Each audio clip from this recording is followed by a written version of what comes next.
तो आज का हमारा टॉपिक है ट्यूबरक्लोसिस। ट्यूबरक्लोसिस को हम लोग टीबी भी बोलते हैं। ये क्या होता है?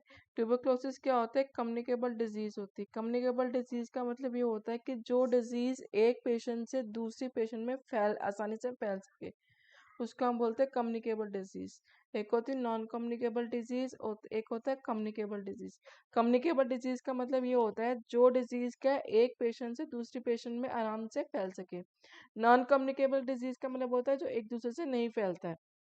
तो जो ट्यूबरक्लोसिस होता है ये होता है कम्युनिकेबल डिजीज के अंदर आता है, ये एक दूसरे से फैलता है। और जो बैक्टीरिया होता है उसको बोलते हैं मायोबैक्टीरियम ट्यूबरक्लोसिस।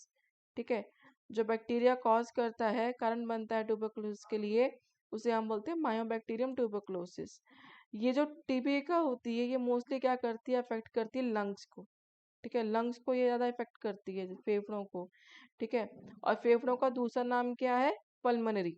अगर आपको कोई बोले कि पल्मोनरी मतलब, इसका मतलब लंग्स, रिलेटेड टू लंग्स। ठीक है, इसको पल्मोनरी ट्यूबरकुलोसिस कहते हैं। ठीक है, अगर कोई ट्यूबरकुलोसिस जब हमारे फेफड़ों को इफेक्ट करती है, प्रभावित करती है, तो हम उसे बोलते हैं पल्मोनरी ट्यूबरकुलोसिस। ठीक है, और ट्यूबरकुलोसिस क्या होती है बाकी पार्ट्स में भी हो सकती है, जैसे कि आंत में, मतलब इंटेस्टाइनस में, मेनिंजेस में, ब्रेन में जो मेनिंजेस होती है वहां पर, हड्डियों में हो सकती है, जॉइंट्स में हो सकती है। ठीक है, लिम्ब की ग्रंथियों में हो सकती है, स्किन में भी हो सकती है। अब जब ये पल्मोनरी से बाहर हुई है, ठीक है, पल्मोनरी मतलब लंग से बाहर हुई है, तो इसका उसको हम नाम देते हैं extra pulmonary tuberculosis.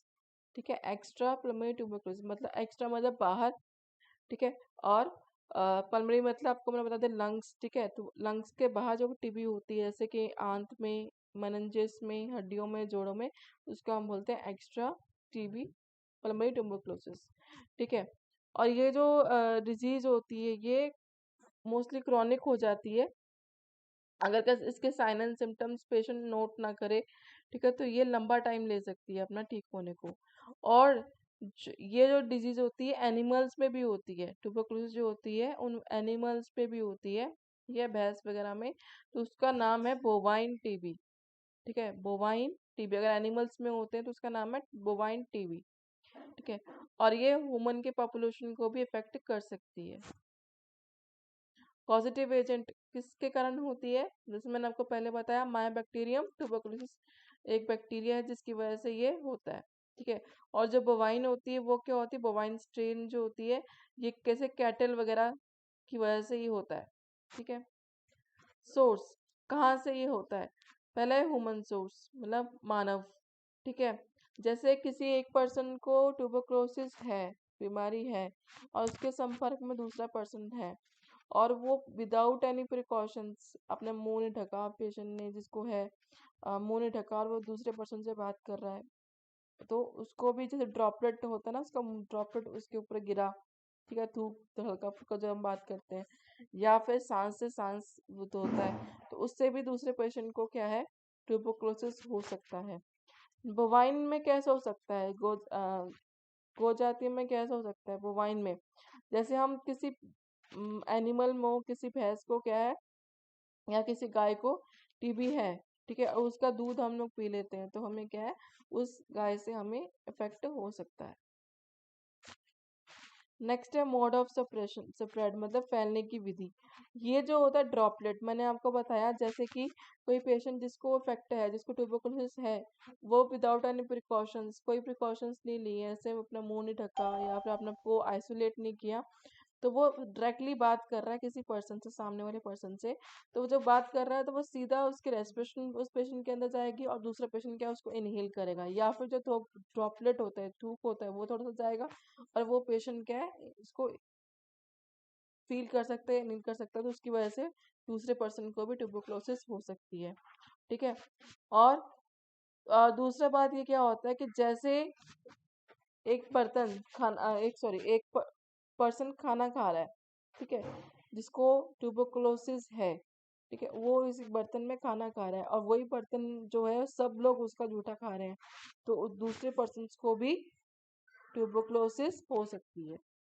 Incubation period, incubation period क्या होता है कि जब कोई बैक्टीरिया आपकी बॉडी में एंटर किया, और एंटर करने के बाद जब तक उसके सिम्टम्स बाहर नहीं आते, वो जो पीरियड होता है एंटर और सिम्टम्स आने बाहर आने का जो पीरियड होता है, बीच का पीरियड, उसे हम बोलते हैं इंक्यूबेशन पीरियड। तो ट्यूबरक्लोसिस का इंक्यूबेशन क्या होता है? 2 से 12 हफ्ते। अगर आपके अंदर बैक्टीरिया आ गया है तो वो 2 से 12 हफ्ते के बाद अपने सिम्टम्स दिखाएगा। तो इंक्यूबेशन पीरियड क्या हुआ? 2 से 12 हफ्ते। साइन एंड सिम्टम्स क्या होगा? पेशेंट को क्या होगा? खांसी आएगी, ठीक है, और ये 3 से 4 हफ्ते तक भी रह सकती है। अगर पेशेंट उसको नज़रअंदाज करता है खांसी को, तो उसको जब वो खांसेगा तो उसमें ब्लड भी आ सकता है, उसको हम बोलते हैं हीमोपेटाइटिस। जब खून में ब्लड आता है, सॉरी, जब खांसी में ब्लड आता है तो उसको हम बोलते हैं हीमोपेटाइसिस, ठीक है। सीने में दर्द रहेगा, सांस लेने में खांसने के साथ दर्द होना, ठीक है। उनकी रेस्पिरेशन में क्या है? लंग्स में क्या है? बैक्टीरिया ने अटैक करती है और ये बैक्टीरिया बहुत सीवियर बैक्टीरिया है, तो उसकी वजह से सीने में और सांस लेने में दर्द रहेगा। वजन घटना, क्योंकि पेशेंट को क्या है, खाने में बिल्कुल रुचि नहीं होती, ठीक है। उसका जो भूख जो होती है वो नहीं लगती है, ठीक है। जैसे मैं ये भूख में कमी, अगर भूख में कमी रहेगी, वो उसको खाने का मन नहीं करेगा कोई भी चीज़, तो ऑब्वियसली उसका वेट लॉस होगा। पेशेंट को बहुत थकान, बुखार, रात को पसीना, स्वेटिंग मोस्टली इसमें रात में होती है, ठीक है। ठंड लगना, उनकी बुखार की वजह से क्या है, ठंड लगता है, और रात को थोड़ा बहुत हल्का जब होता है तब उसको पसीना आना शुरू हो जाता है। डायग्नोसिस कैसे पता लगा सकते हैं कि पेशेंट पॉजिटिव है रिलेटेड टू टीबी? पहले हम स्पुटम एग्जामिनेशन करेंगे। पेशेंट का थूक का हम लोग टेस्ट करेंगे। उसके क्या है, हम 2 तरह के थूक लेते हैं पेशेंट के। एक तो अर्ली मॉर्निंग, सुबह जब वो पेशेंट उठता है तब हम स्वैब टेस्ट लेंगे। फिर उसके बाद में क्या है, रैंडम भी ले सकते हैं। फिर उसके बाद में हम लोग लैब में भेज देंगे, तो उसमें जेल लेंसिल टेस्ट होता है, ठीक है। एसिड फास्ट टेस्ट होता है। उसके कारण अंदर माइक्रोस्कोप के अंदर ये देखते हैं कि कौन सा बैक्टीरिया है और कितना वो इफेक्टिव है, ठीक है। वो सब उसके अंदर देखते हैं। नेक्स्ट है एक्सरे। अगर पेशेंट खांसी की कंप्लेन से हमारे पास आता है तो हम उसका एक्सरे करवाते हैं। अगर नेगेटिव होगा तो तभी टेस्ट करवाते हैं। अगर हमें पता है कि पेशेंट ऑलरेडी पॉजिटिव है तो हम एक्सरे नहीं करवाते हैं, क्योंकि एक्सरे की रेज ऑलरेडी बहुत स्ट्रांग होती है, जो पेशेंट की हेल्थ के लिए सही नहीं होती, किसी पर्सन की हेल्थ के लिए सही नहीं होती है। अगर हमें पता है पॉजिटिव है ऑलरेडी पेशेंट, उसका स्पुटम टेस्ट करवा लिया, पॉजिटिव आया, तो उसका मतलब हम एक्सरे नहीं करवाएंगे। अगर नेगेटिव है और हमें कहीं ना कहीं डाउट है कि मे बी उसको है, तो हम लोग एक्सरे करवाएंगे पेशेंट का। नेक्स्ट है स्पूटम कल्चर। स्पूटम कल्चर में हमें ये देखते हैं कि स्पूटम लिया, उसमें हमें पता लग गया बैक्टीरिया है, तो बैक्टीरिया कितना ग्रोथ कर रहा है उसके चेक करने के लिए हम लोग क्या करते हैं, स्पूटम कल्चर करते हैं, ठीक है। और नेक्स्ट है मॉन्टेक्स टेस्ट। ये बहुत इंपॉर्टेंट टेस्ट है। मॉन्टेक्स टेस्ट में क्या करते हैं, हम 1 ml क्या है मॉन्टेक्स की लेते हैं मेडिसिन, और इसको हम इंट्राडर्मली स्किन के ऊपर क्या इंजेक्ट करते हैं, लेफ्ट फोर आर्म में, ठीक है। फिर उसके बाद में हम लोग उसको 3 दिन तक, मतलब 72 घंटे, 72 घंटे जो है, 3 दिन तक उसको वैसे ही रखते हैं, एक सर्कल से बना जाते हैं।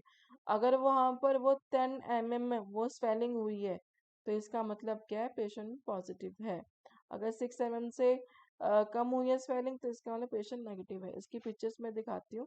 ये मॉन्टेक्स टेस्ट हमने लिया, इसको इंट्राडर्मली हमने इंजेक्ट किया, और उसके बाद में 3 दिन के बाद हम देखेंगे, ठीक है। अगर ये 10 mm से ज्यादा है, ठीक है, बड़ा है, तो इसका मतलब पेशेंट पॉजिटिव है।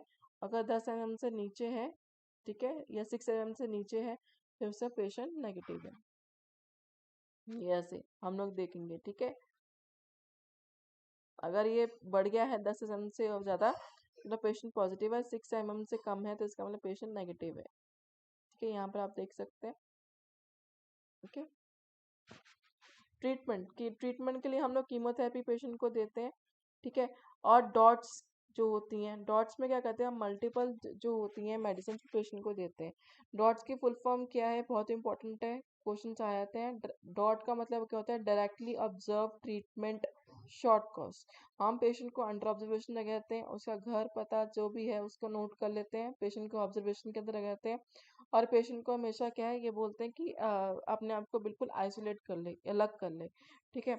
उसके बाद में हम पेशेंट को डॉक्यूमेंटेशन कर देते हैं बिल्कुल, कि हाँ पेशेंट क्या है क्या नहीं है, किधर रहता है, कितने पर्सन है उसके फैमिली में, वो सब कुछ। और जो डॉट, जो हेल्थ वर्कर डॉट्स दे रहा हो पेशेंट को, वो क्या करता है 24 जो फर्स्ट, मतलब उसको ऑब्जर्वेशन के अंदर रख देता है। और फर्स्ट डोज जो होती है वो अपने हाथ से देता है पेशेंट को। जितनी भी मोस्टली उसका ये रहता है कि जितनी डोजेज होती है वो अपने हाथ से पेशेंट को देगा, क्योंकि ये ना कि पेशेंट उसको खाए ना, उसका जो कोर्स है, जैसे शॉर्ट कोर्स है 6 मंथ्स का, वो कंप्लीट ना हो पाए। ठीक है, अगर पेशेंट नहीं खाएगा तो उसका कंप्लीट कोर्स है वो कंप्लीट नहीं हो पाएगा, तो जो ट्रीटमेंट है वो इफेक्टिव नहीं रहेगा। तो एक ट्रेंड जो होता है हेल्थ वर्कर, वो अपॉइंटमेंट किया जाता है उसके डॉट्स के लिए। प्रिवेंशन में हम लोग ये कर सकते हैं कि जिस पेशेंट को टीबी हुई है हम उसको आइसोलेट कर देंगे, बिल्कुल अलग कर देंगे।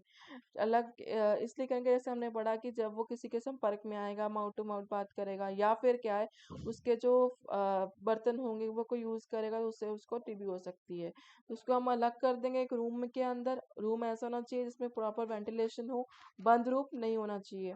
ठीक है, क्लोज रूम नहीं होना चाहिए, प्रॉपर वेंटिलेशन होना चाहिए, सनलाइट अंदर आनी चाहिए। दूसरी बात यह है कि जो उसके बर्तन हो बिल्कुल अलग रखने चाहिए। ठीक है, और अगर उसका थूक है कहीं पे, वो थूकता है, ठीक है, तो वो थूकने के लिए ये नहीं कि यहाँ आसपास उसको कफ आ रही है तो आसपास थूक रहा है, बलगम आ रही है, उसके लिए उसको प्रॉपर एक कंटेनर देना चाहिए जिसके अंदर वो थूके। वो कंटेनर जो होता है वो कवर होना चाहिए। तो उसके थूक को हम लोग क्या करेंगे, गड्ढा करेंगे, उसमें उसको दबा देंगे। ठीक है, ऐसे ही उसकी प्रिकॉशंस को लेना। और जो छोटे बच्चे होंगे, स्टार्टिंग में ही ऐसा नहीं है कि बच्चा है उसको दर्द होगा बीसी इंजेक्शन लगाना। बीसीजी का इंजेक्शन जो होता है एट बर्थ लग जाता है बच्चे को, तो वो लगवाना ही लगवाना है। ठीक है, और हेल्थ एजुकेशन देनी है, पेशेंट को बोलना है हेल्दी डाइट ले। आपको मन नहीं करता तब भी वो डाइट लेगा और अपने आप को आइसोलेट कर दे, तो ये पेशेंट को क्या है हम लोग एजुकेशन दे सकते हैं। तो ये था आपका टीबी।